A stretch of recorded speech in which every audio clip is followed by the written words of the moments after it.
They thought we were past our prime. They thought the fire had burned out, that the years had slowed us down.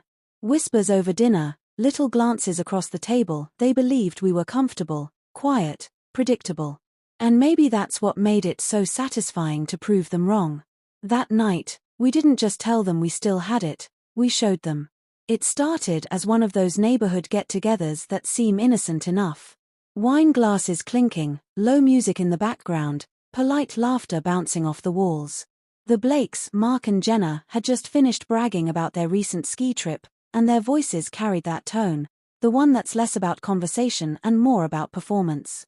Mark leaned back in his chair like he owned the room, and Jenna, perfectly put together in her silk blouse, kept dropping little comments that landed like pebbles in still water. Jenna's eyes lingered on me, a teasing smirk playing on her lips. "At least you two don't have to worry about that anymore," she said, swirling her wine. "You've done your time. Now you can just relax. Enjoy the quieter parts of life." She flicked her wrist like she was brushing dust off an old shelf. Mark chuckled beside her, nodding as if he just paid us the highest compliment. Across from them, the Harts, Daniel and Melissa, sat quieter. Melissa's fingers brushed her husband's knee, her smile polite but tight. No one said anything outright, but I could feel it, this shared assumption hanging in the air. They thought we were coasting. That we'd traded passion for comfort. I glanced at my husband, Ethan, who sat next to me with that calm, unreadable confidence I'd always loved. Without breaking eye contact with Jenna, I let my hand rest on Ethan's thigh. I could feel him glance down, then back up at me. "Actually," I said, my voice even but cutting through the hum of the room, "we still do, almost every night." Jenna blinked. Mark's smirk faltered. I leaned into Ethan just slightly, tracing my fingers along his chest. "This one's an animal," I added.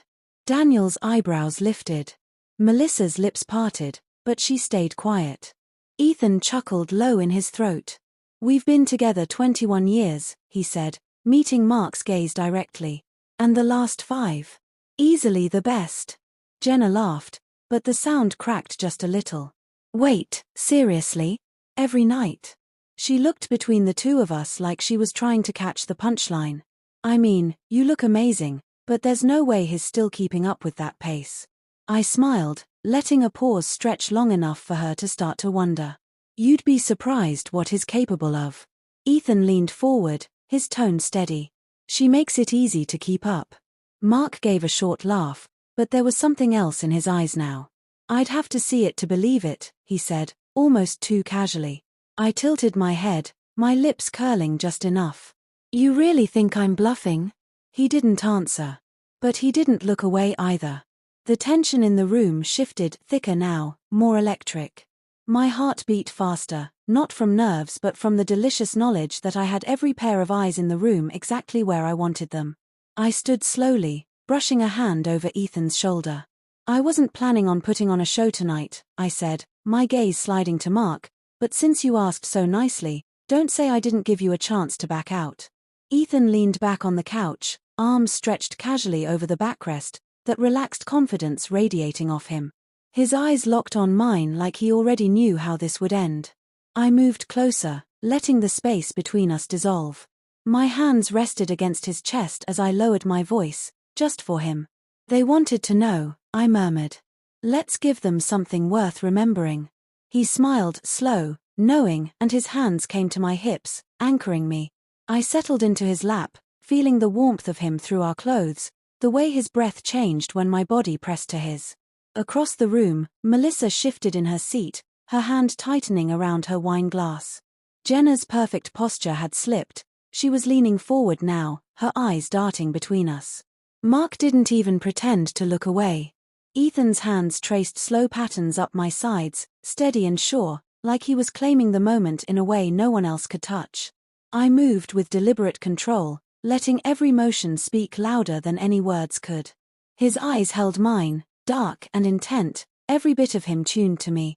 "You're something else," he murmured, "just for me." I smiled, brushing my lips over his ear. I told them we still had it. And in that moment, it wasn't just about proving them wrong. It was about reminding them and ourselves that passion doesn't have an expiration date. It changes, deepens, sharpens, until it's not about fleeting sparks anymore. It's about a fire that's learned how to burn hotter, longer, stronger. When Ethan finally kissed me, the room fell utterly silent. Not one person looked away. We didn't rush. We didn't have to. Every touch, every movement was measured, intentional, and unspoken language only we understood. By the time I pulled back, Jenna's cheeks were flushed, Melissa's lips were parted in something like awe, and Mark was leaning so far forward his drink had gone untouched for minutes. Ethan just smiled, that quiet, confident smile of his. And I knew, without either of us saying it, that they'd never see us the same way again. They came expecting a pleasant evening. We gave them a night they'd never forget.